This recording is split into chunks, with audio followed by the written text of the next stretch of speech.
You see, in this life, never say never, because the same man that once saw his US green card on live TV shouting, "I reject America," is now standing in front of journalists saying, "The US has revoked my visa." Baba Wole Soyinka don't collect his own breakfast from Uncle Samo.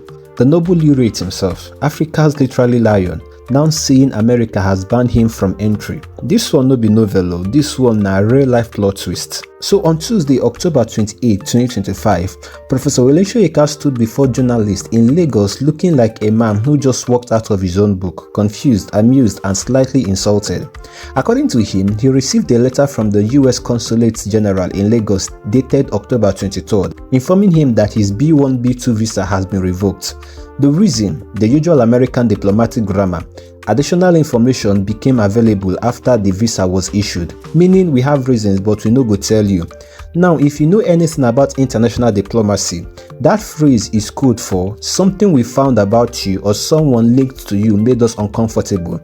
Soyinka said he was shocked, insisting that he has no criminal record, no security issues, and no idea what information they suddenly discovered about him. He even added, half smiling, that he only intended to travel to the US to sort out some tax audit matters, nothing political, nothing dramatic.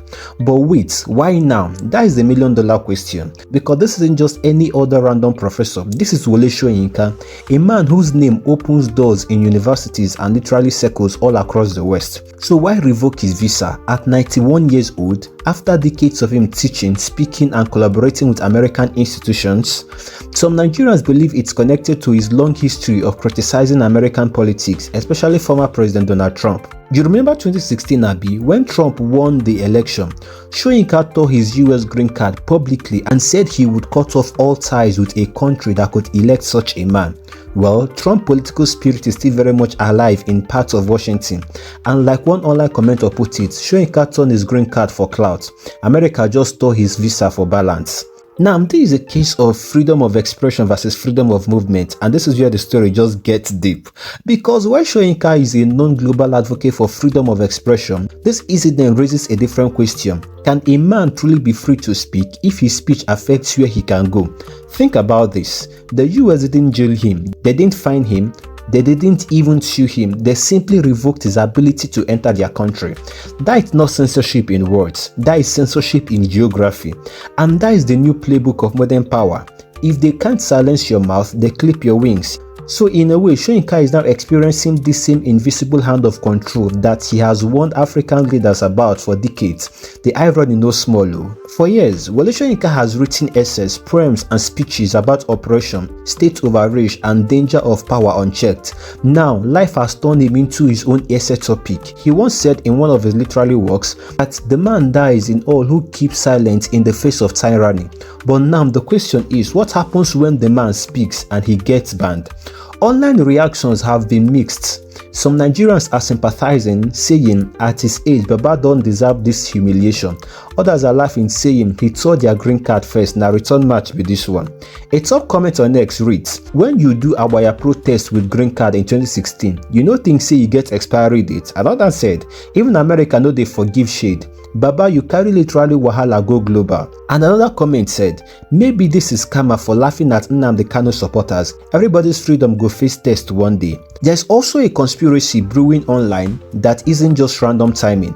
Soyinka revealed that in September 2025, the US Embassy had invited him for a visa re-interview, which he declined. Why? Because the day they gave him fell on September 11th, the 9/10 anniversary. According to him, he didn't want to spend that kind of day at the US consulate. A few weeks later, boom, visa gone, and people are connecting the dots. Some say it's about Trump, it's about non-compliance with security review that might have become mandatory for some high-profile travelers. Others say he's being subtly punished for turning down that appointment. But here's the real twist. Soyinka's name is known in international intelligence system. You don't forget to renew a Nobel Laureate clearance without someone upstairs approving it, meaning this was deliberate. This story also has sparked global reactions. Writers Association in France, South Africa, and the UK are already expressing concern. Some are calling it an insult to African intellectualism. Others see it as a reminder that no one is untouchable, not even the Nobel Prize winners. You can win all the awards in the world, quote Shakespeare fluently, and still be told your visa has been revoked. The world doesn't run on respect, it runs on interest. And for America, your freedom of speech is cool until it starts making them look bad. And in Nigeria, we have two camps. Camp A, the sympathizers, they say this is a slap on Nigerians' intellectual pride. They believe Soyinka is being punished for being outspoken and African. And Camp B, the mockers, they are calling it poetic justice. They remind everyone that Soyinka once mocked young Nigerians during the NSAS era, calling them internet warriors who don't read. Now, those same internet warriors are the ones tweeting, Baba, maybe you should have read the fine print on your visa renewal. One user even wrote, Soyinka banned from America, na small thing. He go soon publish novel titled Visa of the Oppressor. Now this is poetic. A man who fought military dictatorship, defied death in prison, escaped through the borders of Nigeria during the Civil War, now being stopped not by guns or soldiers, but by embassy email, from gunpowder to Gmail. That's how modern control works, polite, digital and absolute. And that is the deeper meaning behind this saga. Power evolves, but it never dies. It just changes uniform from khaki to suit, from coup to computer. Some American media blogs are now digging up Soyinka's 2016 comments. The headlines read, Soyinka who destroyed his green card over Trump now loses his visa. And it's true, that one act in 2016 went viral. He was heard saying, come January 20th, 2017, I shall cut off my green card and leave the US for good. And he did it. He thought it was a symbolic protest, a literary mic drop, but America apparently took note. And 8 years later, it seemed they finally said, okay, you left, let's make it official. This story isn't just about Soyinka alone, it's about how superpowers remember.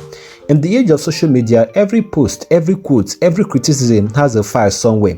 And when the time comes, those files are pulled out quietly. No noise, no press statements, just one email saying, your visa has been revoked. It's the 21st century version of exile. If it can happen to Soyinka, it can happen to anyone.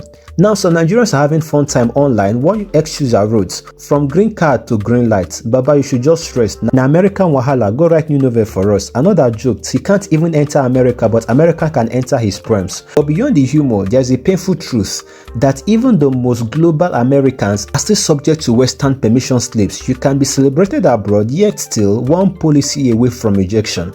Back in 2020, Soyinka once said in an interview, the world is shrinking for those who think they can control others. Freedom will always find a new path. Well, maybe now he will find a new path for himself since America has closed one. Because that's the ultimate irony. The man who symbolized freedom for a generation now being taught how freedom feels when it's quietly restricted. The hunter has become the hunted and the teacher has become the lesson. Now, you see life, it has no permanent friends or enemies, only permanent receipts. At this time, America just showed it still keeps Soyinka's own in its archives. So whether it's karma, politics or poetic justice, one thing is clear, freedom of speech is sweet too until freedom of travel disappears. And that's how the story be. Well guys, do you enjoy the story? Please like this video, subscribe to this channel and also turn on your notification bell and don't forget to comment what you think in the comment section, and I'll see you in the next video.